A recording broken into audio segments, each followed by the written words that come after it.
Kate Warner. I'm 33. Why do you... Oh, I just think the human experience is, at its core, is one of like sadness and pain. I don't think that the human experience is fundamentally a super pleasant one. So it seems kind of false to me to make music that's just super happy. At the same time, I love fucking happy music and I love pop music, and just because music is happy doesn't mean that it's false to me. It's just I don't feel like being honest if I'm just making like feel good music or whatever. Traveled a bit, but I've never lived anywhere else. I've also thought of living in Albuquerque, because like everyone that I know that lives there is super real and super awesome and doing really awesome things. It would be a trade-off, but there's just as many beautiful people in Albuquerque as there are in Denver. I've always felt it was a sister city. Yeah, I feel like the more important thing for me has always been like I gotta hunker down and like work on stuff, and like moving to a whole nother place would kind of, I feel like, kind of derail that.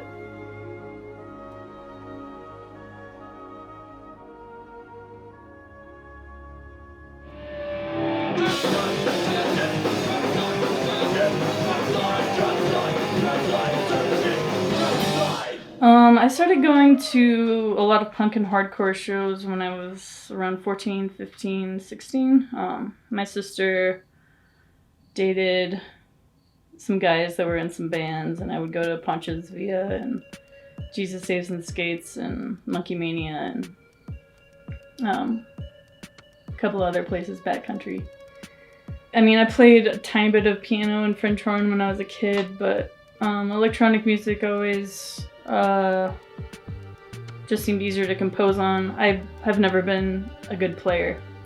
I've never been an instrumentalist, and so electronic music made it easy because you could lay down one track at a time and like use a lot of MIDI to tell a synth what to do and just like compose and arrange there instead of like you know, playing it out.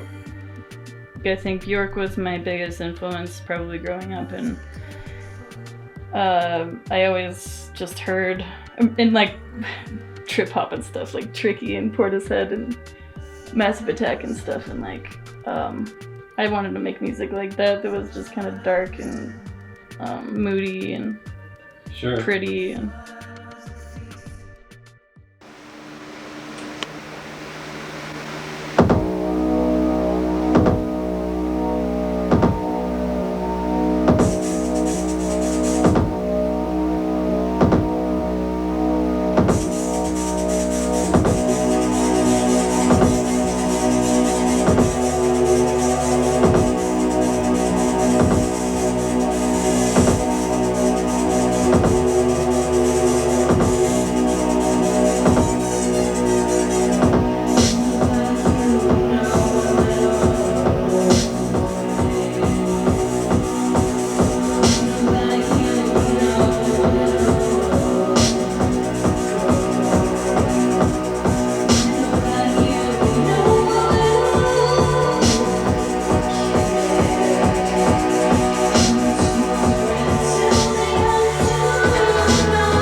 don't know what the hell I'm doing ever. Really? Like, I know just enough to know how to, like, mess with these things a little bit, but I mean, I kind of cheat when I perform live, because if I have a part that I can't play, I'll just have a backing track, play that part, and then I'll try to fuck with it at least a little bit.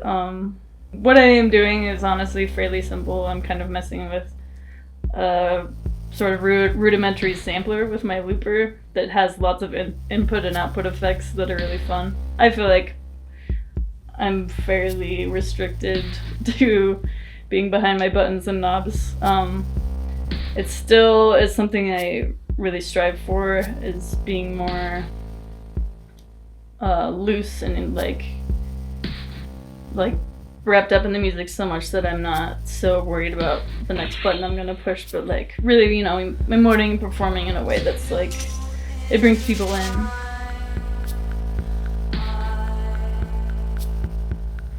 Most of my learning for the past, I would say, 5 years has been sound engineering, like just doing live sound and figuring out how to plug things into things and use mixers and things like that. It's something I find a lot of joy in, and something that I think I enjoy almost more than performing. I think doing live sound is really appealing to me, because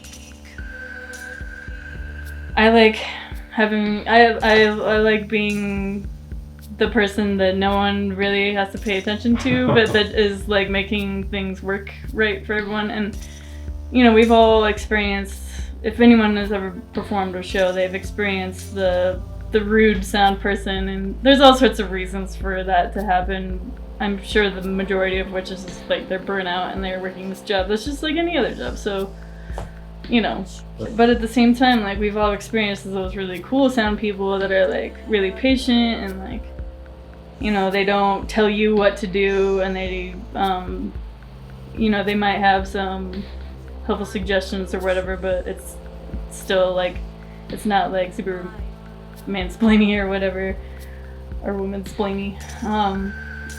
There's a lot of people who do visuals in town. So these people just kind of do whatever while you play, or nothing's really like established? Yeah, it's kind of like, yeah, it's like opens it up to their creative expression, you know. And sometimes they'll ask like if I have anything specific that I want or whatever, but that's just like another element to a lot of electronic shows that happen in Denver, I feel like, which is wild to me, because they'll, you know, the visuals person will show up before everyone else, get everything set up, probably bring a screen, and then they'll play for like everyone's set, and then they'll be there after everyone too. It's like the DJ, you know, and then they're like typically like not ever paid enough for like the amount of work that they do. So it's really impressive to me that these people continue to do it, and I hope that they have guarantees, but it's a lot of work. It's a ton of work, and especially when with video stuff, it seems like you have to have way more equipment to like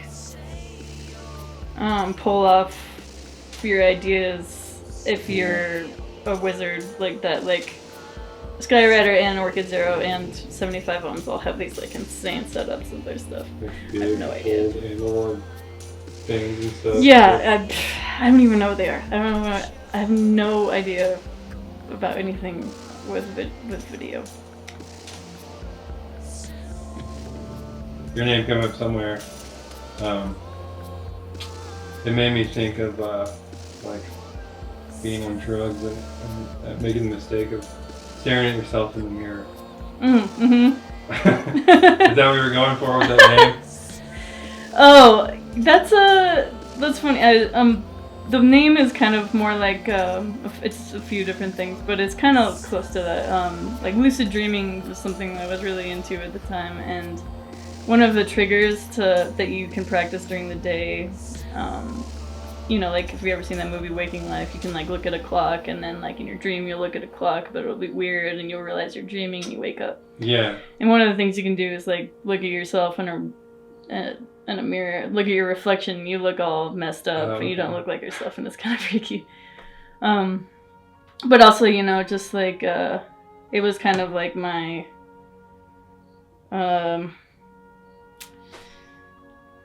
experience kind of dealing with crippling self-consciousness, and then like the realization that that's just as narcissistic as, you know, being totally full of yourself. You know, like walking on eggshells all the time and It's being still like, all about you, huh? well, it's like, yeah, it always comes back to me. It's all about me. No, it's like, you know, at some point you just have to get over the fact that, like, you know, maybe people want to hear what you have to say or what, you know, your music or whatever, and you can't like be so self-conscious that you wouldn't do that for other people, you know, because in the end it's not about you. Like you give your shit out to the world, and like then you can't even, it's not even yours anymore.